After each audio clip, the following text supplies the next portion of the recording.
तो आज की वीडियो में हम डिस्कस करने वाले हैं इनवॉइस मैनेजमेंट सिस्टम की बहुत इंपॉर्टेंट एडवाइजरी आया है। तो वो क्या एडवाइजरी है, प्लस ये इनवॉइस मैनेजमेंट सिस्टम कैसे वर्क करेगा, मैं आपको पोर्टल पर लाइव दिखाऊंगी। तो चलिए स्टार्ट करते हैं वीडियो को। Hello everyone, welcome back to our YouTube channel Knowledge Warehouse. This is Charu Agrawal, by profession chartered accountant. अगर आपको मेरी वीडियोस बेनिफिशियल लग रही है तो सब्सक्राइब करिए मेरा चैनल नॉलेज वेयर हाउस।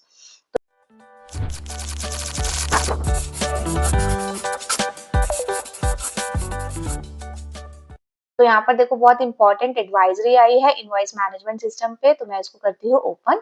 तो चलिए डिस्कस करते हैं क्या एडवाइजरी है। इनवॉइस मैनेजमेंट सिस्टम जो है अवेलेबल हो रहा है टैक्स पेयर के लिए अक्टूबर 14 से। जो न्यू सिस्टम है वो फैसिलिटेट कर रहा है टैक्स पेयर को कि वो मैच कर सके अपने रिकॉर्ड्स और इनवॉइसेस जो कि इश्यू किए गए हैं सप्लायर के द्वारा फॉर अवेलिंग करने के लिए करेक्ट इनपुट टैक्स क्रेडिट। तो टैक्स पेयर जो है वो यूज कर सकते हैं इस सिस्टम को, एक्शन ले सकते हैं जो भी इनवॉइसेस रिफ्लेक्ट हो रहे हैं इनवॉइस मैनेजमेंट सिस्टम में फ्रॉम 14 अक्टूबर से। जो फर्स्ट जीएसटीआर 2B है वो जनरेट होगी पीरियड अक्टूबर 24 की on 14th November 2024 considering action taken on first invoice management system. तो ये जो इनवॉइस मैनेजमेंट सिस्टम से जीएसटीआर 2B जो जनरेट होगी फर्स्ट जीएसटीआर 2B वो अक्टूबर पीरियड की होगी, मतलब 14th नवंबर को आप जो है इसके ऊपर एक्शन लेना और वो अक्टूबर से रिलेटेड वाले रिटर्न के आप एक्शन ले सकते हो। तो ये नोटेड किया जाता है, मैंडेटरी नहीं है इस पे एक्शन लेना, और it is not mandatory to take an action on invoices in IMS dashboard for GSTR 2B generation। तो मैंडेटरी नहीं है कि आपको जो इनवॉइसेस IMS डैशबोर्ड पे दिए जाएंगे GSTR 2B की जनरेशन के लिए।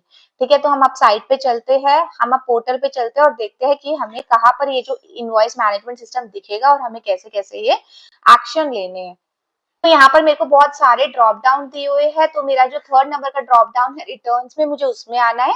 तो यहाँ पर जो invoice management system IMS dashboard एक नया इंसर्ट हुआ है, तो मैंने उसको कर दिया क्लिक। तो यहाँ पर देखो एक इनवर्ट सप्लाई के नाम से दिख रहा है, तो यहाँ पर आप व्यू पे क्लिक कर देंगे। यहाँ पर एक नोट भी दिया हुआ है इनवर्ट सप्लाई का dashboard to view and act on import and invert supplies reported by your supplier in IFF GSTR 1, 1A, 5 and 6।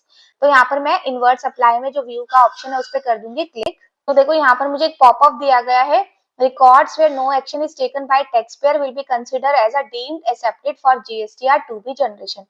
तो वो रिकॉर्ड जिसपे कोई भी एक्शन नहीं लिए है टैक्स पेयर ने उसको हम डीम्ड एक्सेप्टेड बोलेंगे और जीएसटीआर के 2B जनरेशन के लिए।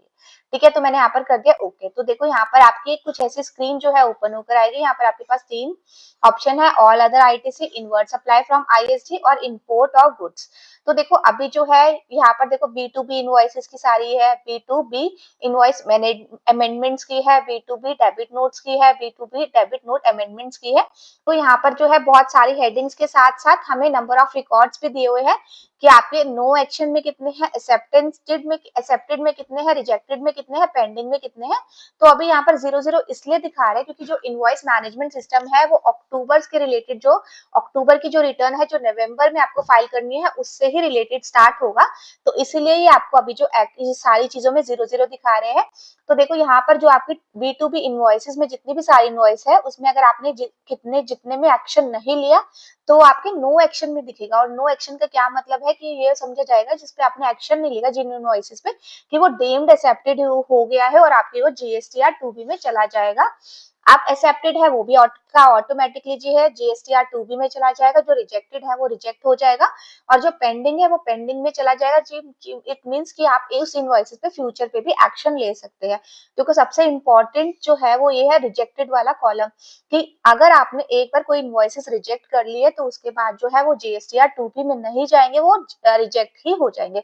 तो ये जो स्टेप्स है ना ये आपको बहुत ज्यादा केयरफुल तरीके से लेना है कि आपको कौन कौन से एक्सेप्टेड करने हैं, कौन कौन से रिजेक्टेड करने हैं और कौन कौन से आपको पेंडिंग में रखने हैं। एक इम्पॉर्टेंट बात ये भी है कि बहुत सारे जो टैक्स पेयर है वो ये सोच रहे हैं कि हमारा काम बढ़ गया। तो ये जो आईएमएस की प्रैक्टिस है ये सिर्फ ऑप्शनल है, इन्होंने मैंडेटरी नहीं की है। तभी इन्होंने बोला है कि अगर आपने कोई इनवॉइस ऐसे इनवॉइसेस जिसपे आपने कोई भी एक्शन नहीं लिया हो तो उसको जो है हम डीम्ड एक्सेप्टेड इनवॉइसेस ही कंसिडर करेंगे और वो जीएसटीआर 2B में आपका चला जाएगा। तो अक्टूबर की जो रिटर्न है जो नवंबर में फाइल होगी तब आपका ये पूरा प्रोसेस शुरू हो जाएगा।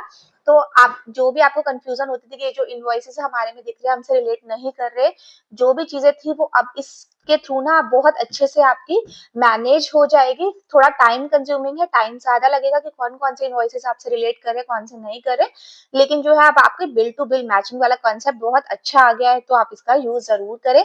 तो होपफुली आपको समझ आएगा कि कैसे ये वर्क करेगा IMS that is invoice management system. तो इसके साथ साथ मैं आपको ये बता देती हूँ कि आप जो है जीएसटीआर 2 भी रिटर्न्स में जाकर जीएसटीआर 2 भी में जाकर भी आईएमएस वाला जो है ऑप्शन चेक कर सकते हैं। तो इसके दो मेथड है, एक तो आप सर्विसेज में जाके रिटर्न में जाके आईएमएस डैशबोर्ड आ जाएगा, और आप रिटर्न में जाएंगे तो आप जीएसटीआर 2 भी में जाएंगे तो जीएसटीआर 2 भी में भी आपका आईएमएस डैशबोर्ड वाला ऑप्शन शो हो जाएगा। तो होपफुली आपको समझ आएगा कि कैसे ये वर्क करेगा। तो आज की वीडियो में इतना ही, मिलते हैं नेक्स्ट वीडियो में। अगर इस टॉपिक पे आपके कुछ डाउट है तो आप मुझे कमेंट बॉक्स में भी डाल सकते हैं, मेल भी कर सकते हैं, मैं डेफिनेटली आपकी क्वेरी रिजॉल्व करूंगी। और अगर आपको मेरी वीडियोस बेनिफिशियल लग रहे हैं तो please subscribe my channel Knowledge Warehouse. Thank you.